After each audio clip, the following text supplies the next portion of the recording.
Antecedentes y evolución del constitucionalismo, constitucionalismo liberal y constitucionalismo social. Por Martín E. Paulo Antonio. Introducción. Nos hallamos en la presencia de un fenómeno de fundamental importancia en la historia humana, el proceso de constitucionalismo que nos muestra la lucha del hombre por su libertad desde la más remota antigüedad hasta nuestros días. Las historias del hombre es la hazaña de la libertad, como dijo Cross, y la libertad no se adquiere sino a precio de sangre, escribía Echevarría en el Dogma de Mayo. Veamos pues las diferentes etapas de este proceso, siguiendo con algunas variantes el desarrollo que propone Linares Quintana.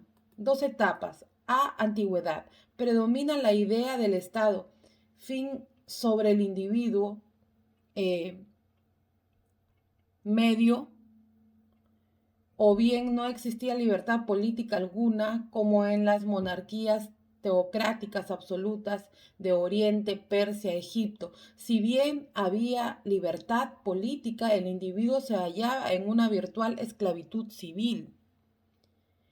Esto último se ve claramente en Grecia, donde los intereses de los individuos se subsumen o equiparan con los del Estado.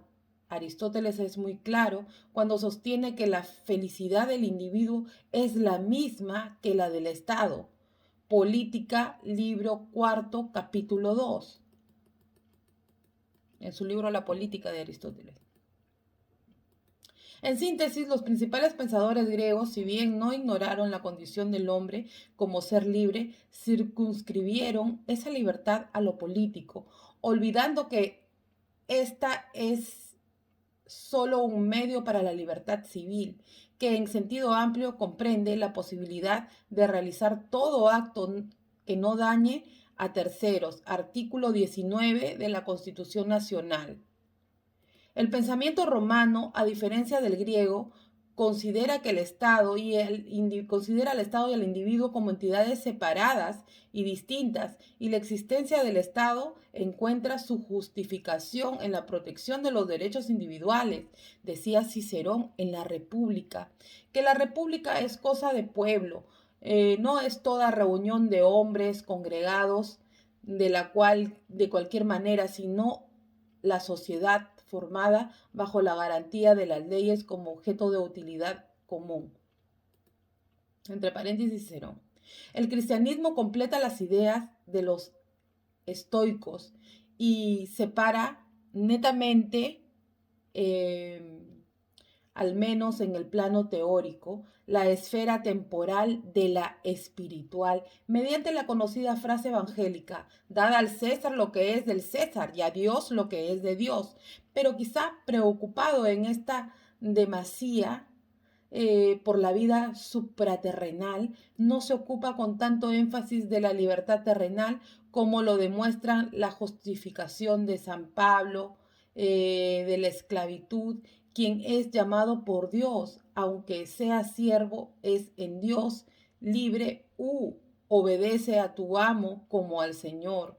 Epístola de los Corintios. Y una carta de la Santa Iglesia Católica, Santa Hildegarda, que expresa lo siguiente: Dios ordena a todos los hombres de manera que el estamento inferior no debe elevarse por encima del superior, como hicieron antaño Satán y el primer hombre, que intentaron elevarse por encima de sus respectivos estados. Pasarían muchos siglos aún hasta que la concepción del hombre como un fin en sí mismo fuera una verdad palpable. B. Edad Media. Este periodo histórico más o menos empieza en los siglos V al siglo XIV. Se caracterizó por la atomización del poder político y una división social estamental, pero sobre todo por la falta de libertad individual. Detengámonos en este punto y veamos el lúcido análisis que realiza Erich Fromm en el medio a la libertad. eh, Buenos Aires, Paidós, ¿qué será? BSAS Paidós 1984. No, yo pensaba que era Buenos Aires. Lo que caracteriza a la sociedad medieval en contratarse con la moderna es la falta de libertad individual. Todos durante el periodo más primitivo se hallaban encadenados a una determinada función dentro del orden social. Un hombre tenía muy pocas posibilidades de pasar de una clase a otra y no menores dificultades tenía para hacerlo desde un punto de vista geográfico de una ciudad a otra o de un país a otro. Con pocas excepciones, se veía obligado a permanecer en el lugar de su nacimiento. Frecuentemente no poseía ni la libertad de vestirse como quería, ni de comer lo que le gustaba. El artesano debía vender a un cierto precio y el campesino hacer lo propio en un determinado lugar, el mercado de la ciudad. Al miembro de un gremio le estaba prohibido revelar todo secreto técnico de producción a cualquiera que no fuera miembro del mismo y estaba obligado a dejar que sus compañeros del gremio participaran de toda compra ventajosa de materia prima. La vida personal, económica y social se hallaba dominada por reglas y obligaciones a las que prácticamente no escapaba esfera alguna de actividad. No se había desarrollado todavía la conciencia del propio yo individual y del yo ajeno y del mundo como entidades separadas. La falta de autoconciencia del individuo en la sociedad medieval es claramente expresada en el siguiente párrafo de J. Burchard. Durante la Edad Media, ambos eh, lados de la conciencia humana, la que mira hacia adentro y la que se dirige afuera, yacen en el sueño semidespiertas bajo un velo común, un velo tejido de fe, ilusión e infantil inclinación, a través de la cual el mundo y la historia eran vistos bajo extraños matices. El hombre era consciente de sí mismo solo como miembro de una raza, pueblo, partido, familia o corporación, tan solo a través de una categoría general. Es, sin embargo, en esta etapa donde surgen los primeros antecedentes de la moderna concepción del constitucionalismo a través de las cartas y fueros medievales. Antes de analizar los principales, es menester diferenciarlos de las declaraciones de los derechos. Las cartas y fueros se basaban en la idea y fueros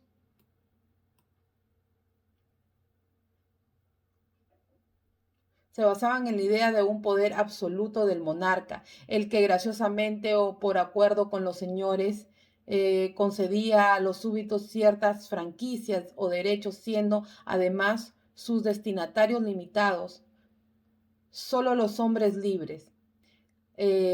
Las declaraciones de derechos, en cambio, presuponen un poder limitado del monarca y sus destinatarios eran todos hombres y mujeres, es decir, eran universales, eran sancionados por los representantes del pueblo titular de la soberanía y del poder constituyente, por lo que resultan inconfundibles con las estipulaciones de libertades franquicias que constituyeron el movimiento cartista, cuyos exponentes típicos analizaremos a continuación.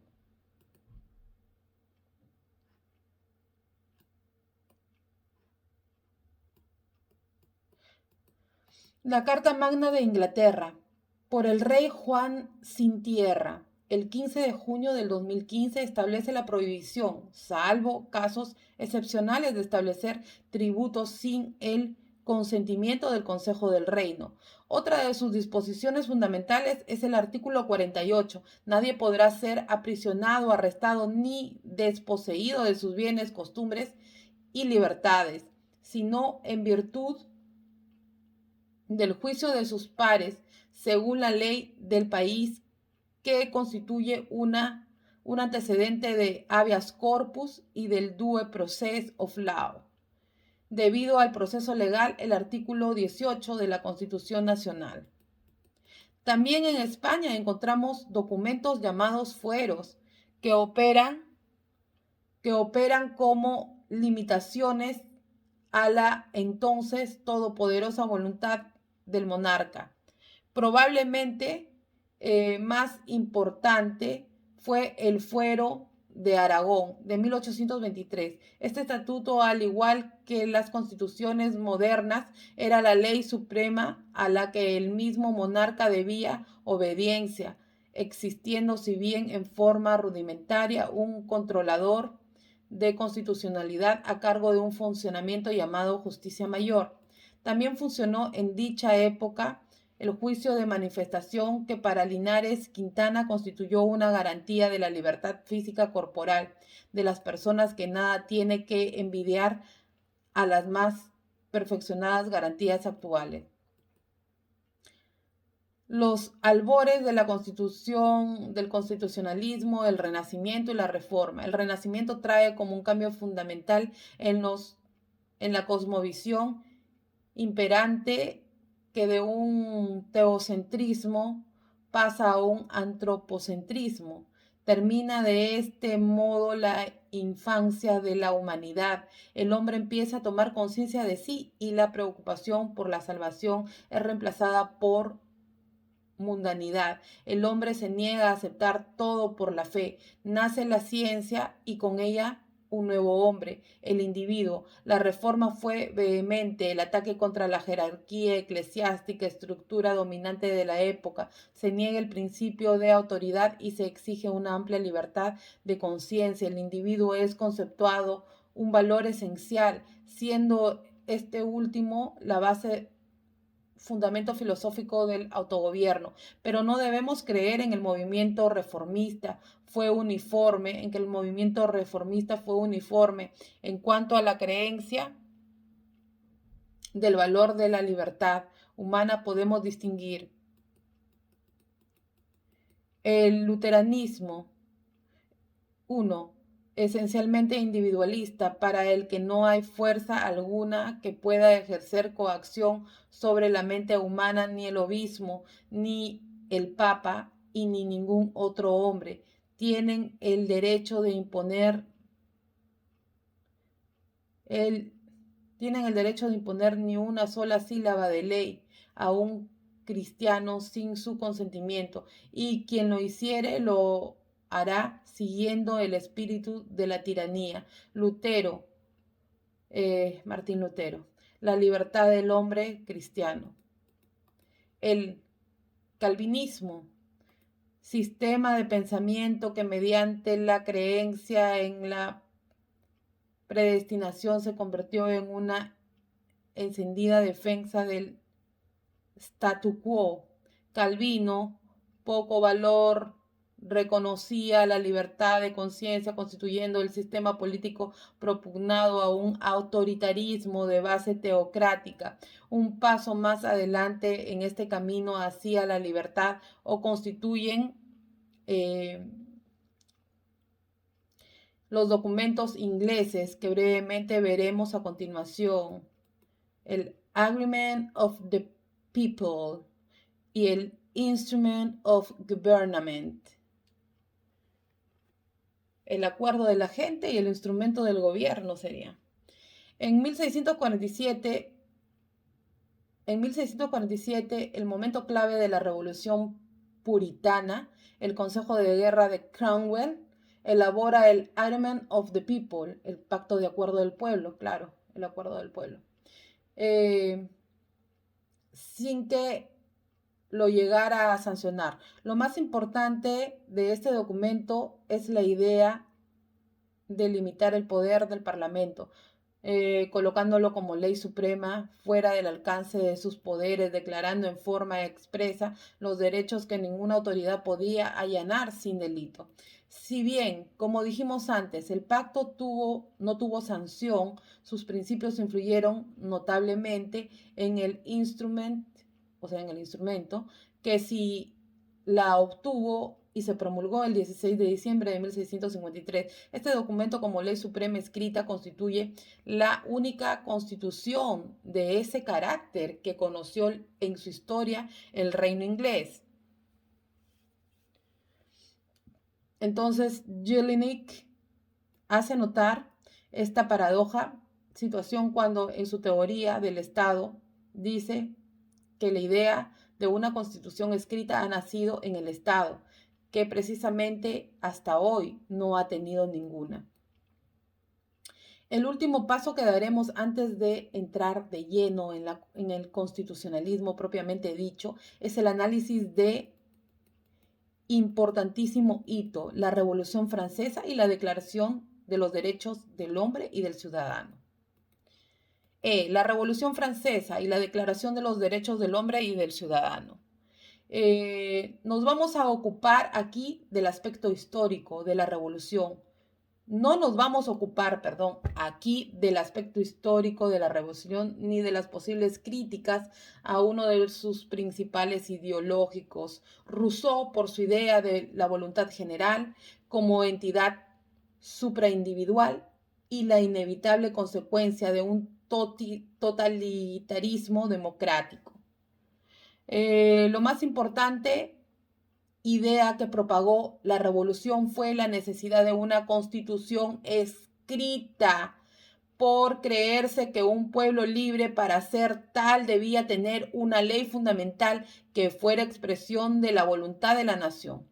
Esta idea se completa con la existencia de los derechos individuales que ninguna autoridad, so pena de despotismo, podía desconocer, idea que se plasma magníficamente en la Declaración de los Derechos del Hombre y del Ciudadano, agosto del año 1789, que inicia proclamando los representantes del pueblo francés constituidos en la Asamblea Nacional, considerando que la ignorancia, el desprecio o el olvido de los derechos del hombre son las únicas causas de las desdichas públicas y de la corrupción de los gobiernos.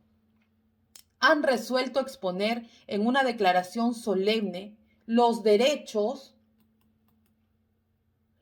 y deberes a fin de que los actos del poder legislativo y los del poder ejecutivo, pudiendo a cada instante ser comparados con el fin de toda institución política, sean más respetados a fin de que las reclamaciones de los ciudadanos fundadas en adelante sobre principios simples e incontestables se inclinen siempre a la conservación de la Constitución y la felicidad de todos.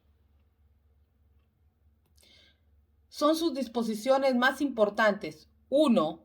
El objeto de toda asociación política es la conservación de los derechos del hombre. 2. La libertad consiste en hacer lo que no perjudique a otro. Los límites a la libertad solo pueden prevenir de la ley.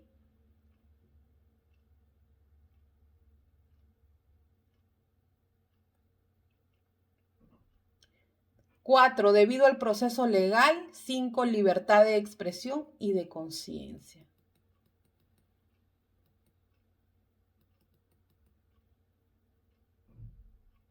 Seis, repartición proporcional de las cargas públicas. 7. La propiedad es un derecho inviolable y sagrado. Expropiación solo por causa de utilidad pública prevista, justa indemnización. La importancia de estos principios es fundamental en los aspectos, son la base ideológica del constitucionalismo liberal y como tales serán de la Constitución Nacional. A la primera cuestión dedicaremos el siguiente apartado. Constitucionalismo liberal, bases ideológicas. El Estado constitucional, producto del constitucionalismo, se caracteriza por la limitación del poder estatal en pro de las libertades individuales. Esta limitación está dada, por un lado, por el reconocimiento de ciertos derechos básicos de la parte llamada dogmática de la Constitución y por otro, por la división de poderes, la existencia del contralores recíprocos, la periodicidad de los encargados del gobierno, etc. Por eso es correcta la aseveración de Friedrich cuando dice que la función del derecho constitucional, más que organizar el poder, es limitarlo o restringirlo. El constitucionalismo primitivo, no en sentido peyorativo, sino cronológico, asume la forma de constitucionalismo liberal, cuyas bases filosóficas y necesaria proyección en el campo de la política y la economía desmenuzaremos a continuación. Bases filosóficas, libertad e igualdad. A ver, 1. Libertad. Decir para el liberalismo que los hombres son libres implica que cada uno de ellos pueda pensar, expresarse y obrar como él quiera, y la libertad de otros es el único límite de la libertad de cada uno. Duverger, Maurice, Instituciones Políticas y Derechos Constitucionales, Barcelona, Ariel, 1981. En las palabras de John Stuart Mill, el único objeto que autoriza a los hombres individual y colectivamente a turbar la libertad de acción de sus semejantes es la propia defensa. La única razón legítima para usar de la fuerza contra un miembro de una comunidad civilizada es la de impedirse perjudicar a otros, pero el bien de ese individuo, sea físico, sea moral, no es razón suficiente. Ningún hombre puede en buena lid ser obligado a actuar, a abstenerse de hacerlo, porque de esta actuación y ostentación haya de derivarse aún un bien para él, porque ello le ha de hacer más dichoso, o porque en opinión de los demás hacerlo sea prudente o justo. Estas son buenas razones para discutir con él, para convencerle o para suplicarle, pero no para obligarle a causarle daños si obra de modo diferente a nuestros deseos. Para que esta coacción fuese justificable sería necesario que la conducta de este hombre tuviera por objeto el perjuicio de otro, sobre sí mismo, sobre su cuerpo y espíritu. El individuo es soberano. Mill Jones sobre la libertad, Madrid, Orbis, 1948. La libertad así concebida veda imponer a los individuos sacrificios y privaciones contra su voluntad que no redunden en su propio beneficio. Nino llama a este principio de inviolabilidad de la persona, pero su postura acerca de la posibilidad de violación de los derechos individuales por omisión hace que su liberalismo igualitario lo analicemos luego junto al constitucionalismo social. Tampoco puede el Estado imponer o interferir en los planes de vida de los individuos que libremente elijan, so pretexto de que ellos son inconvenientes, inmorales, etc. Este es el llamado principio de autonomía.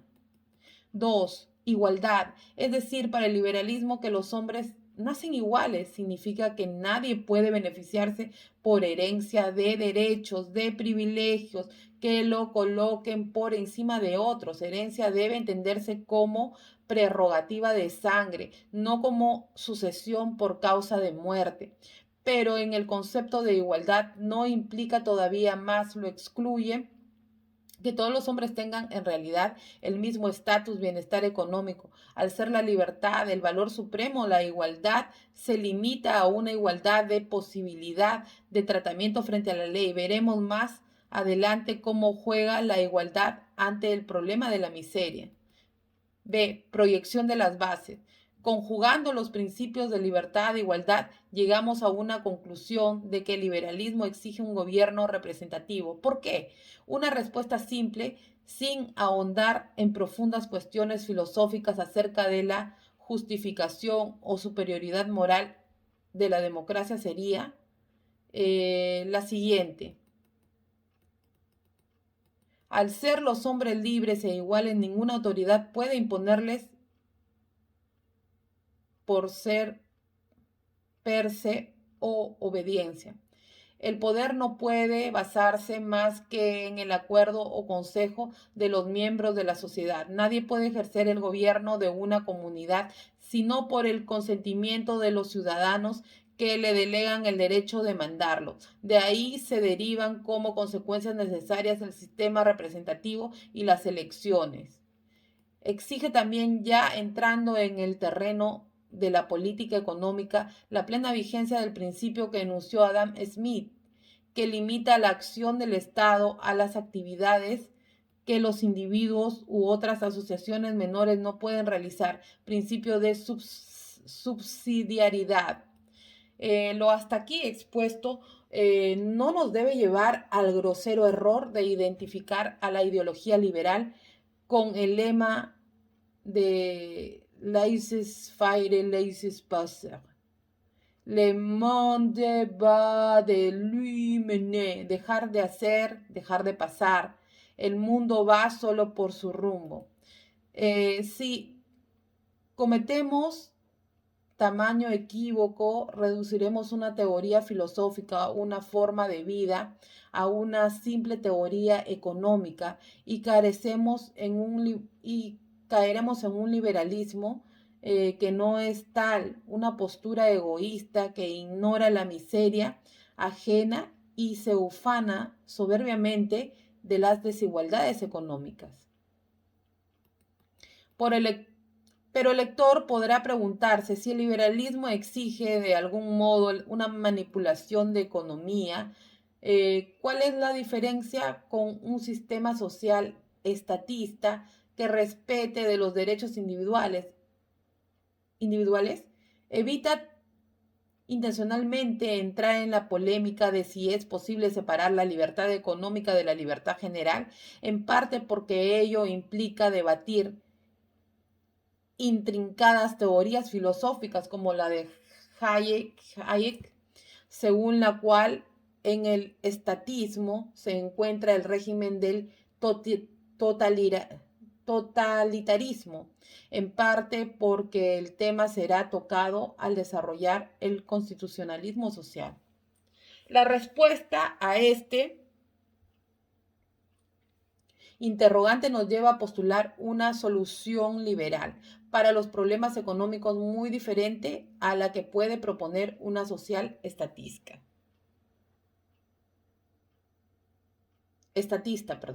una social estatista. C. La solución liberal. Antes de entrar de lleno al problema económico, expondremos la justificación científica del liberalismo económico en la tesis de Hayek, Premio Nobel de Economía en 1974. Socialismo, liberalismo no son elecciones equivalentes, no responden a preferencias personales o inclinaciones morales. No se trata de una alternativa política, sino de un debate objetivo de carácter científico. Tal es el sentido y el mensaje de Hayek, según que nos dice Sorman Gui en La solución liberal, Atlántida 1985. Para Hayek, nuestra sociedad depende de dos interpretaciones posibles y solo de dos: el orden madurado, espontáneo que él llama cosmos, o el orden impuesto o decretado que él llama taxis. Del primero deriva el liberalismo, del segundo el socialismo. Del cosmos. Del primero deriva el liberalismo, del cosmos deriva el liberalismo y de taxis el socialismo. Partiendo de esta posición, Hayek se evoca a demostrar que solo el liberalismo tiene fundamentos racionales, verificados tanto por la historia como por la lógica. La sociedad industrial en que vivimos sería el producto espontáneo de iniciativas individuales acumuladas. Creamos estructuras,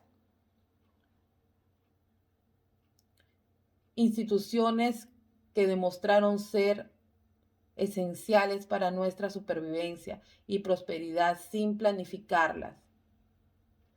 Hayek da como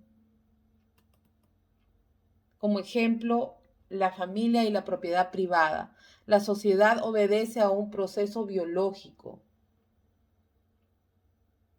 Para entender solo las instituciones mejor adaptadas a nuestro bien común. Del mismo modo, en el orden económico, la libre empresa, el libre cambio, que son la base del crecimiento, no fueron decretados sino experimentados. Caímos, dice Hayek, en la economía liberal y permanecimos en ella porque constatamos que ese era el medio para escapar a la escasez. Ninguna persona ni gobierno alguno decidió nunca imponer un sistema al que hubiera llamado arbitrariamente economía liberal. El crecimiento de un accidente no programado, resultado arriesgado y experimental de las iniciativas individuales y la libertad política. Con el correr de los siglos, el crecimiento no ha dejado de desarrollarse, tomándose a cada vez más el consejo ahora resulta de distribución de millones de actos aislados que se organizan espontáneamente. Pero llegado a este punto de razonamiento, Hayek rompe las libertades clásicos y entra la modernidad. Estos estiman que las leyes nos resultaban desconocidas porque eran de orden divino, secretos de la providencia. Los llamaba Tocqueville.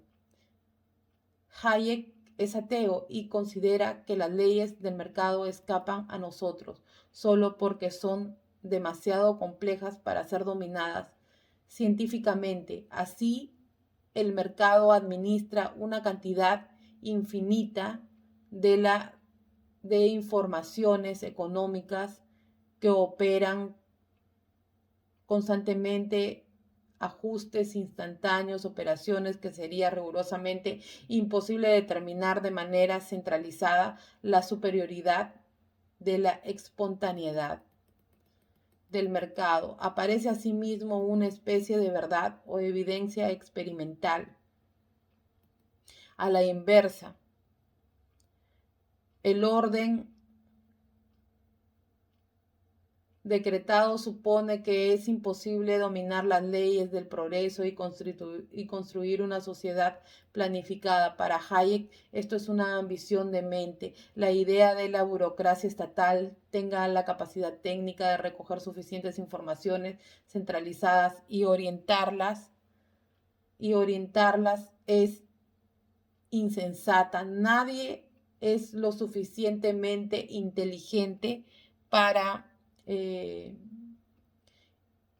inventar el mundo. Constituye entonces el socialismo un exceso de soberbia, una vanidad intelectual que no acepta que existan leyes que el hombre no pueda conocer.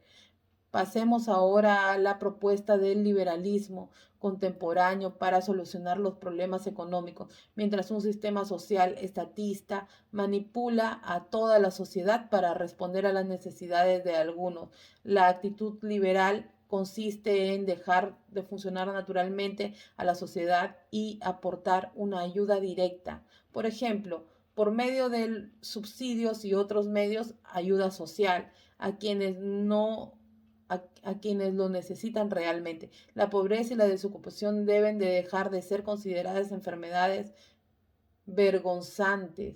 El deber de la solidaridad exige una respuesta para estos problemas. El verdadero liberal debe reconocer que el crecimiento de su propia naturaleza crea tensiones económicas y sociales, suscita desigualdades. Por lo tanto, es lógico y constituye una obligación para un liberal coherente tomar en cuenta esas desigualdades y sobre todo no tratar de negarlas o disfrazarlas. El liberalismo que ignorara e incluso se vanagloriara de las desigualdades económicas, amén, de ser contrario a la doctrina ética que le sirve de sustento, estaría cebando una bomba de tiempo. Esto requiere decir que un sistema que se llame liberal pero no acepte lo antedicho, siembra el germen de su propia destrucción. Una explicación simple para esta afirmación la podemos dar recurriendo a las enseñanzas que nos dejará la historia. Una revolución, es decir, un cambio de sistema, tiene como motor, además del siempre fundamental aporte de los ideólogos, las profundas diferencias socioeconómicas y el descontento que ello provoca. Algunos ejemplos que creo bastan para probar la variedad de la idea aquí expuesta. Los encontramos en la ya lejana Revolución Francesa, pasando por las más cercanas experiencias de la Rusia zarista, de Cuba y Nicaragua. En cuanto a la función del Estado, la solución liberal no consiste en declamar abajo el Estado, la política y los funcionarios y los impuestos. Muy por el contrario, una sociedad liberal no podría funcionar si en ella no se reconoce claramente el lugar que corresponde al Estado. El liberalismo es el régimen del Estado del Derecho separado de la sociedad civil por una frontera clara y estable de naturaleza constitucional. Es función de este Estado garantizar los derechos individuales, el orden, la seguridad, en tanto corresponde a la sociedad civil tomar la iniciativa del cambio. Nos dice Sorma, a quien seguimos en este tema, que esta noción de seguridad resulta esencialmente para el orden liberal. Bien lejos de la caricatura que tiende a asimilar el liberalismo con la ley de la selva. Pero no se trata de la seguridad social, sino también de la seguridad económica, la ausencia de cualquier tipo de protección social en las naciones en vías de desarrollo entorpece su crecimiento efectivamente en una situación de pobreza. Un individuo se sentirá inclinado a no correr riesgo alguno para no perder el mínimo vital que le garantiza la supervivencia. Este equilibrio de la escasez es un obstáculo fundamental para el progreso económico que supone la aceptación del cambio. Así que el orden liberal supone que el Estado ha de garantizar un mínimo social sin cuya presencia el progreso económico que arranca a los hombres de sus hábitos será más temido que buscado. De modo que el liberalismo no es la ley de la selva ni la inseguridad económica y social, sino por lo contrario, un intento de reconciliación entre la eficiencia económica y la justicia social, que de manera absurda el social estatismo ha tratado de disociar. El Estado liberal no es un estado de laissez-faire. Consentir esto sería aceptar el dominio de los más fuertes, preparar el camino al socialismo. ¿Qué fue lo que hicieron los economistas liberales del siglo pasado?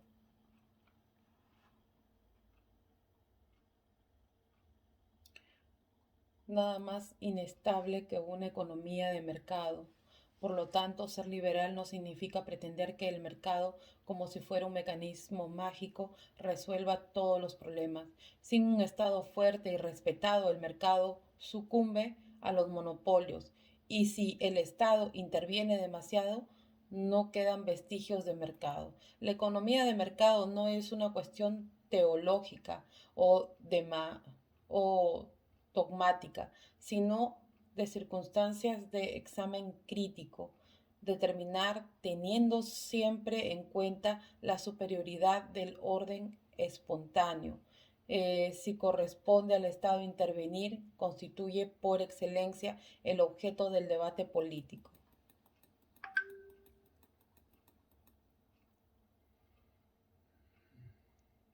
El modelo de constitucionalismo liberal representado, por ejemplo, en la Constitución de Estados Unidos de 1787, la de Argentina 1853, tuvo su apogeo durante el siglo XIX, imperando en la forma absoluta, pero el desarrollo del capitalismo y sus consecuencias sociales y económicas, sumado a la doctrina que proporcionan Carlos Marx y sus seguidores, habrían de traer nuevos vientos de las ideas constitucionales, el constitucionalismo social, que analizaremos en el siguiente punto.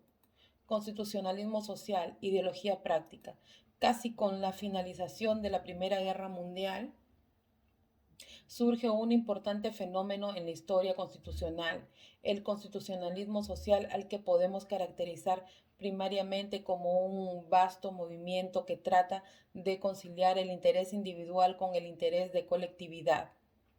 Estableciendo normativamente que los derechos individuales deben estar limitados en su práctica o ejercicio por el interés común. Aparecen por primera vez las constituciones, los llamados derechos sociales, pero esto, como intentaré demostrar, no significa en modo alguno, que la teoría constitucional del siglo XIX, el constitucionalismo liberal, negare o desprotegiera los derechos de algunos en favor de otros. Lo que sí efectivamente ocurrió fue que personeros de las clases dominantes aprovecharon ilegítimamente la ideología liberal para conservar y aumentar sus privilegios, traicionando los principios éticos que gobiernan la doctrina y sobre todo en nuestro país, generando una enorme desconfianza de la gente a todo lo que tenga el rótulo liberal. En palabras simples, cuando llegó el momento decisivo, se privilegió un liberalismo solo económico, dejando de lado las posiciones, consecuencias nefastas de esta elección para la propia existencia del sistema. Dijimos en el apartado anterior que el constitucionalismo social abrevada intelectualmente en el socialismo, pero no debemos caer en el grosero error de incluir dentro del constitucionalismo social a aquellas constituciones raigambre marxista y que en la práctica se han mostrado como formidables instrumentos de negación de libertades individuales, instaurando la dictadura del proletariado y la abolición de la propiedad privada en un sistema que aporta la supresión de las libertades individuales, llegando a invertir el llamado principio de clausura. Todo lo que no está prohibido está permitido. Artículo 19. La Constitución Nacional, por supuesto, es decir, todo lo que no está permitido está prohibido.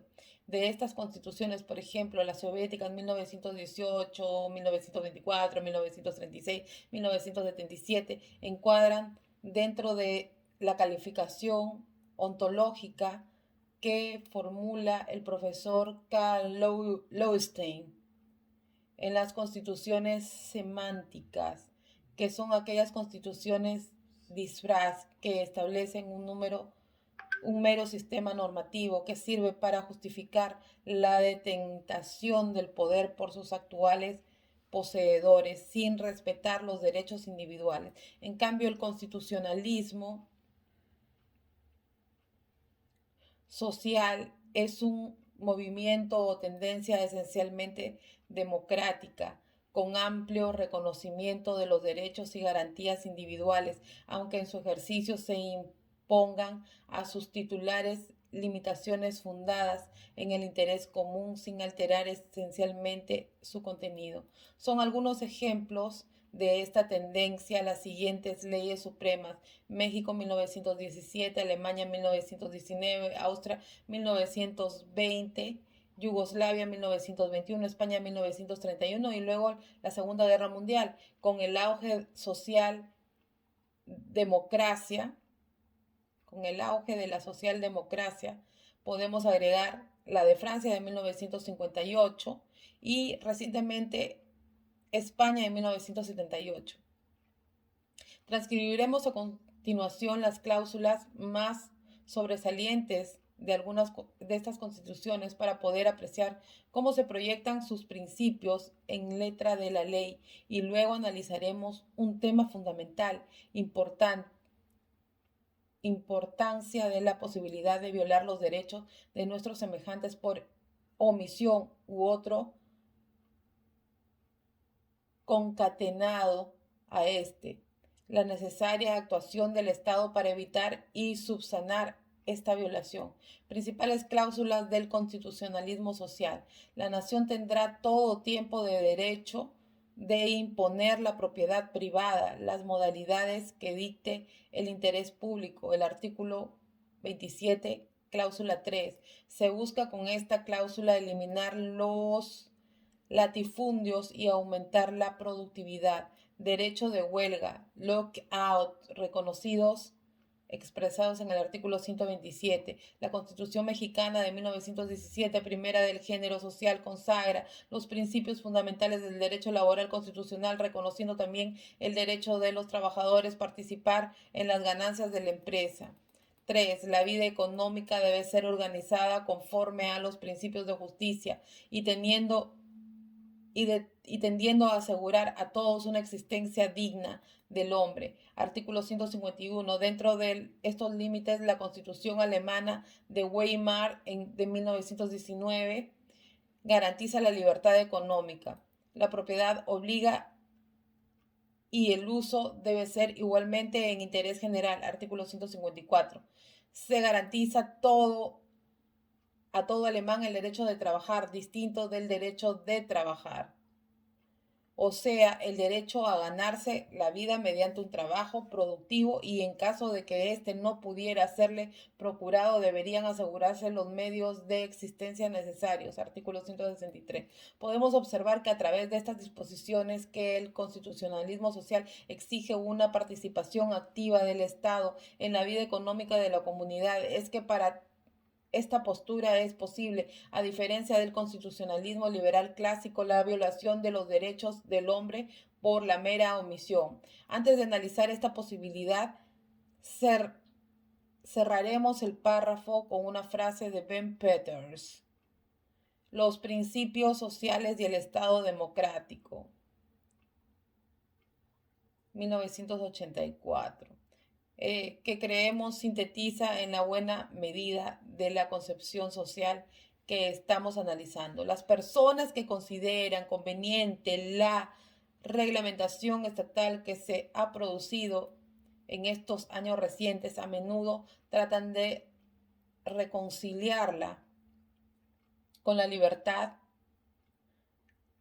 La falta de restricciones es una definición muy limitada a la libertad. Tiene tanto un aspecto positivo como uno negativo. Y la educación es cara y los padres son pobres. Parece que una burla de libertad afirmar que todos son libres de educar como quieren a sus hijos simplemente porque no hay ley o costumbre que lo prohíba. La libertad de elección puede ser formalmente ilimitada. No habrá libertad empero hasta que no sea efectivamente ilimitada, suprimir obstáculos para que la gente haga lo que desea, hacer así una extensión de la libertad, dar a un inválido una pierna artificial, al ignorante educación, al desocupado trabajo. Son todas estas extensiones positivas de la libertad las exigencias jurídicas son entonces un pequeño precio que ha de pagarse por libertades positivas de esta índole, puesto que solo renunciamos a poca cosa para recibir mucho más, y la bondad de la libertad permanece intacta. Nuestra necesidad de ser libres no puede ser satisfecha como cuestión de hecho, a menos que las necesidades de comida, ropa, abrigo hayan sido satisfechas, porque los hombres muertos no pueden ser libres. B. El Estado y la violación de los derechos por omisión. Existen tres tipos de posiciones claramente diferenciadas acerca de la posibilidad de violación de derechos por omisión, tema central para la aceptabilidad y no de un constitucionalismo del tipo que acabamos de caracterizar, ya que si los derechos solo pudieran violarse por acción del Estado, no podría justificar su intromisión en el orden natural. Todavía más, su propia actuación estaría inválida por violar derechos de algunos en favor de otros. Vamos a seguir en este tema de desarrollo que realiza Carlos Nino, Ética y Derechos Humanos, Paidós 1985, adaptando sus conclusiones a nuestro tema en particular. La primera postura extrema estaría dado por Nozick, para quien los derechos básicos son correlatos de obligaciones pasivas, de modo que su violación es sólo posible por una conducta activa. Los derechos individuales son concebidos como restricciones laterales a la persecución de objetivos colectivos y no por parte de dichos objetivos. Nozick emplea la metáfora de que nuestros derechos forman alrededor nuestro una especie de circunferencia que delimita nuestro espacio moral, y ese espacio es inválido por violaciones activas. Es notable que aún en la alternativa abstencionista más extrema haya un elemento de activismo por parte del Estado que consiste en dictar y hacer cumplir normas para que otros se abstengan de actuar. Y sobre este último punto descargan sus críticas las demás posturas. ¿Por qué deberían limitarse los derechos a los que Bentman llamó los servicios negativos de otros? O sea, la obtención de cosas tales como el homicidio, el robo, lesiones al incumplimiento contractual. ¿Por qué no habría de incluirse el derecho básico al servicio positivo de aliviar las grandes necesidades o sufrimientos, a la provisión de la educación, cuando el costo de estos servicios es pequeño comparado con la necesidad a ser satisfecha y con los recursos financieros de aquellos a quienes se cobra impuesto con ese fin? No brinda Nozick una respuesta satisfactoria a este requerimiento, lo que lo hace objeto de severas críticas, ya que, como dice Farrell, en la teoría de Nozick se convierte en una formidable defensa del statu quo, al liberalismo pasivo o conservador. Según la clasificación de Nino, se contraponen, además del liberalismo igualitario que defiende este autor, y también Rawls, una concepción utilitarista que constituye el otro extremo del problema, representado por Singer y Glover, que equiparan los actos y omisiones como el mismo valor en cuanto a la violación de derechos. Estos autores tratan de destruir lo que para ellos es un equívoco, prejuicio fundamental o una omisión. Es menos mala aunque tenga las mismas consecuencias que una acción, pero bien logran demostrar la falsedad de este principio. Lo que no llegan a establecer con claridad es el nexo causal que lo hace moralmente relevante, la conexión de una omisión con un resultado. Y esto último es fundamental, de lo contrario, resultaríamos culpables de todos los infortunios del mundo por omisión. Por ejemplo, por no haber eh, contribuido con una colecta para paliar el hambre. En Etiopía seríamos culpables de las muertes por iniciación que allí se produjesen, y también por comisión.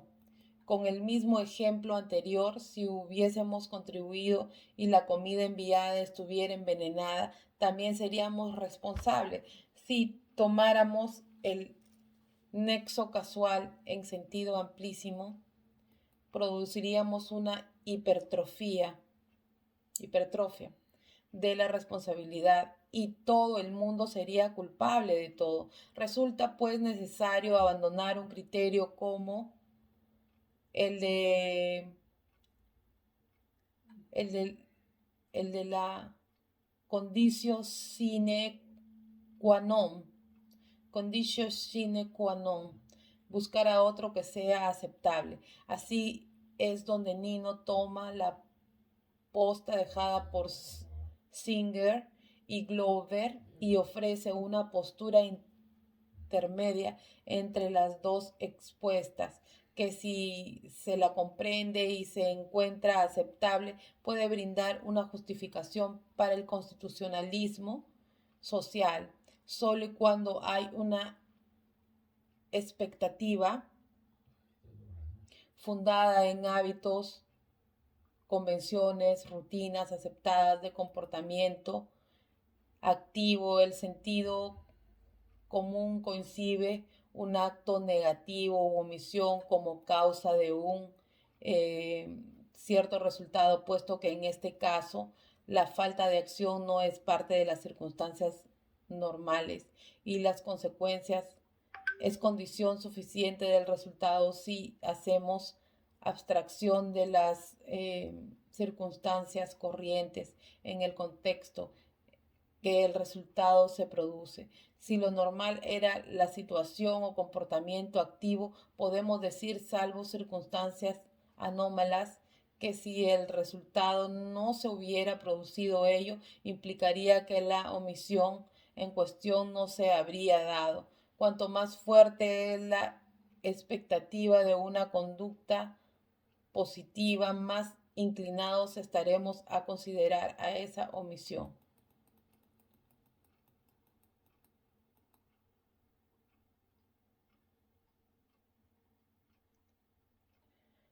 Como anormal, como anormal en contraste con las demás condiciones del contexto en que el resultado se produce, esta conclusión acerca de la causación a través de omisiones implica, por una parte, que no es cierto que la violación de derechos básicos consista siempre en actos comisivos y por otra tampoco sería verdad que toda omisión que sea antecedente necesario de la violación de un derecho involucre a ella misma a violar ese derecho. Debe haber una expectativa definida, fundada en regularidades o normas sociales, de que el derecho sea satisfecho por el individuo en cuestión. De esto concluye Nino y resulta fundamental para justificar al constitucionalismo social que, dadas las expectativas vigentes en nuestras sociedades, el Estado violaría los derechos básicos de la gente si no satisfaciera las necesidades mínimas de alimentación, vivienda, atención mediática, que son precondiciones para la preservación de los bienes protegidos por estos derechos básicos. Esto es claro que esta postura niega la existencia de un orden natural, de lo que Adam Smith llamaba la mano invisible, pero es necesario aclarar que esta posición en modo alguno existe una igualdad absoluta de recursos. Debemos recordar que juegan los principios de la autonomía e inviolabilidad que vimos como sustento del liberalismo clásico, pero para evitar que los individuos utilicen a los demás por omisión, he aquí la relevancia del análisis anterior. Se hace participar activamente al principio de inviolabilidad, transformándolo en una directiva de expandir siempre la autonomía de aquellos cuya capacidad para elegir y materializar planes de vida esté más restringida, o como expresa Rawls' Theory of Justice, en su principio, la teoría de la justicia. Claro, las únicas desigualdades, pero ahí dice Theory of Just. La teoría de la justicia es.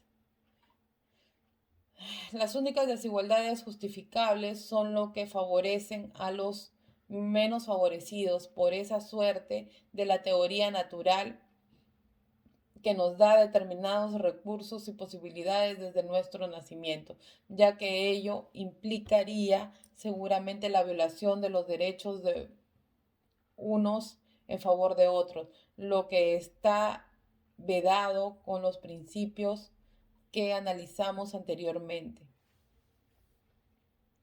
Termina Nino exponiendo su posición, sosteniendo que el liberalismo igualitario, que con algunas licencias podemos equilibrarlo al constitucionalismo social, no es a priori estatista o privatista, ya que la diferencia de lo que sostendría un liberal clásico o un neoliberal como Hayek o Sorman o un socialista amante de la planificación. Ningún sistema económico está lógicamente implicado por una concepción dirigida a expandir igualitariamente autonomía de la gente,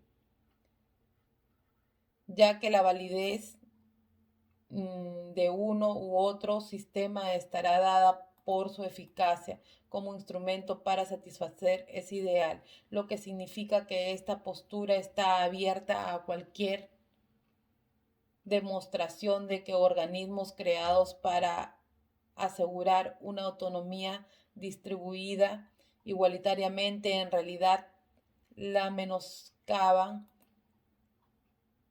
o de que sociedades privadas formadas para satisfacer planes de vida de algunos individuos florecen a costa de la frustración sistemática de las expectativas de otros. En este síntesis, una cuestión de hecho, siendo importante el rol de una ingeniería social que exige investigaciones empíricas y el empleo de medios de contralor y corrección, tales como las leyes antimonopólicas efectivas y la participación de los obreros en las ganancias de las empresas para evitar o al menos reducir el peligro de la expoliación de unos en favor de otros. Vamos a analizar a continuación la experiencia argentina, materia de constitucionalismo social, para finalizar el trabajo con una breve reflexión acerca de los sistemas vistos, resaltando los puntos comunes y divergentes.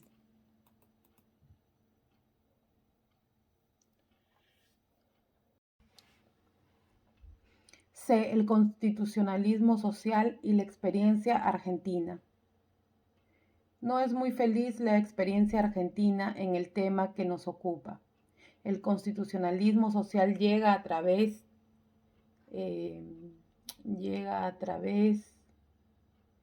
de dos reformas al texto de 1853 y 1860, que por motivos diversos merecen ser consideradas inconstitucionales.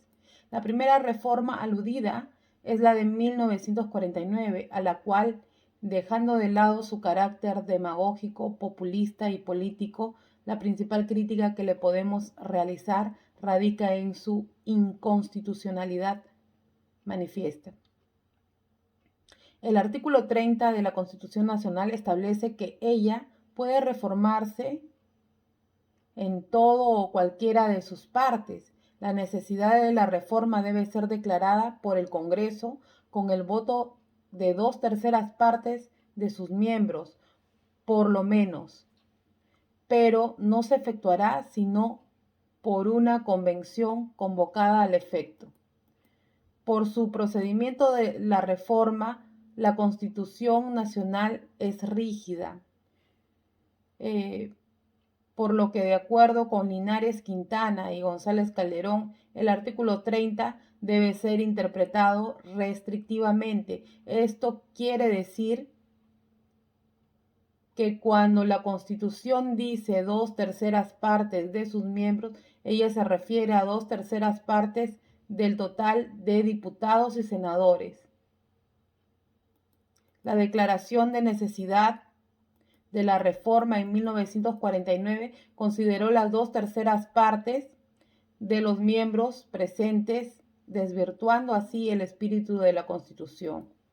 Obviando el aspecto técnico jurídico, no debemos olvidar que esta reforma fue impulsada por la ambición política desmedida del partido gobernante, que con una evidente intención de perpetuarse en el poder, como lo demuestra la modificación de la cláusula de reelección del presidente para posibilitar la constitución con el poder del entonces presidente Perón. Sanciona una constitución sentimental, derechos del niño y del anciano, como si el texto anterior no los tomara en cuenta. Basta para demostrar la falsedad palmaria de esta afirmación recordar que el preámbulo nos habla de promover el bienestar general, asegurar los beneficios de la libertad para nosotros, para nuestra posteridad. Y el artículo 14 dice que todos los habitantes son titulares de derechos. Esto nos muestra que constituyentes de 1853 de ningún modo dejaban de considerar los derechos anteriormente citados. Simplemente la Constitución tiene un carácter general y su función de ninguna manera comprende la particularización de las peculiaridades de los habitantes, tarea que compete a las leyes especiales como por ejemplo un código de familia, otro de seguridad social, etc. La segunda forma a que aludíamos anteriormente es de 1957, que también merece el calificativo de inconstitucional, ya que proviene de un gobierno de facto, la Revolución Libertadora, que aun cuando justifiquemos su actuación como gobierno de emergencia, sus facultades jamás podrían extenderse a la derogación de un ordenamiento jurídico vigente, la Constitución de 1949, como si eso fuera poco a la modificación de la Constitución de 1853 y 1860, mediante la inclusión de los llamados derechos sociales en el artículo 14. Sin embargo, esta inclusión es normalmente plausible. Veamos su redacción. El trabajo en sus diversas formas gozará de la protección de las leyes, las que aseguran al trabajador condiciones dignas y equitativas de labor, jornada limitada, descanso y vacaciones, pago, retribución justa, salario mínimo, vital móvil, igual remuneración por igual tarea, participación en las ganancias de la empresa, con control de la producción y colaboración de la dirección, protección contra el despido arbitrario, estabilidad del empleado público, organización sindical libre y democracia reconocida por la simple inscripción en un registro especial. Queda garantizado a los gremios concertar convenios colectivos de trabajo, recurrir a la conciliación y al arbitraje, el derecho de huelga. Los representantes gremiales gozarán de las garantías necesarias para el cumplimiento de su gestión sindical y las relacionadas con la estabilidad de su empleo. El Estado otorgará los beneficios de la seguridad social que tendrá carácter de integral e irrenunciable. En especial, la ley establecerá el segundo social obligatorio que estará a cargo de entidades nacionales o provisionales con autonomía financiera y económica, administrada por los interesados con la participación del Estado, sin que pueda existir su preposición será, de aportes, jubilaciones y pensiones móviles.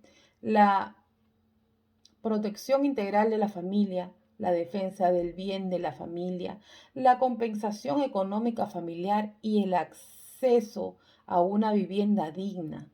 Como vemos, esta reforma quiso cargar el acento en la solidaridad social. No porque el texto original no la acogiera implícitamente, ni mucho menos porque fuera incompatible con su primitiva redacción, sino para disipar toda duda en la letra expresa de una nueva forma. Resulta muy lamentable que muchas disposiciones de este fundamental artículo, por ejemplo, la participación de los obreros en las ganancias de las empresas, no hayan sido reglamentadas, por lo que caen en vacío, son letra muerta. Reflexión final 5. Hemos analizado hasta aquí las dos tendencias que representa un movimiento esencialmente democrático, como el constitucionalismo. Si recordamos lo expuesto, quizá concordemos en la principal diferencia entre ambos sistemas radica en el constitucionalismo liberal, hace profesión de fe acerca de la existencia de un orden natural con su consecuencia necesaria de la mayor eficiencia económica de la economía del mercado. En tanto, el constitucionalismo social niega la existencia de un orden natural, resultando la economía de mercado un número reparto de injusticias. Dentro de esta última tendencia aparece como más moderada la postura de Nino, que limita a una cuestión de hecho la eficiencia de la intervención estatal en la vida económica de la comunidad.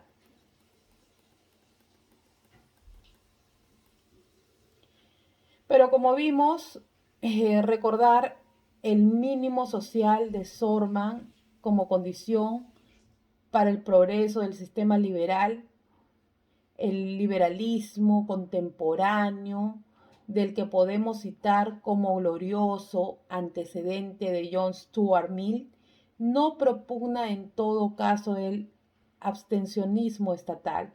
Simplemente considera que la intervención debe ser temporaria y excepcional para sanear el mercado y resolver las desigualdades que suscita el crecimiento, evitar el derroche de recursos que siempre, y esto es fundamental recordarlo, provienen de los habitantes de un país y desterrar los privilegios de los burócratas que constituyen las ventajas del sistema liberal, eficiencia y no paternalismo utilizado con fines políticos. Lo que debe exigirse al Estado. El pueblo es quien, mediante su soberana voluntad exteriorizada en las urnas, puede elegir entre ambas alternativas. Eficiencia y no justicia es el objeto del debate entre ambas posturas. Quien falsee la cuestión e introduzca cuestiones ajenas. Nacionalismo, democracia o autoritarismo. Incurre en el más aberrante método de la discusión política, la sofística. Bueno, y eso ha sido todo por la lectura de hoy en cuanto a lo que es antecedentes y evolución del constitucionalismo y constitucionalismo liberal y constitucionalismo social. Así que por favor no se olviden pues de darme un like, marcar la campanita y hacer comentarios positivos para que siga subiendo más audio lecturas.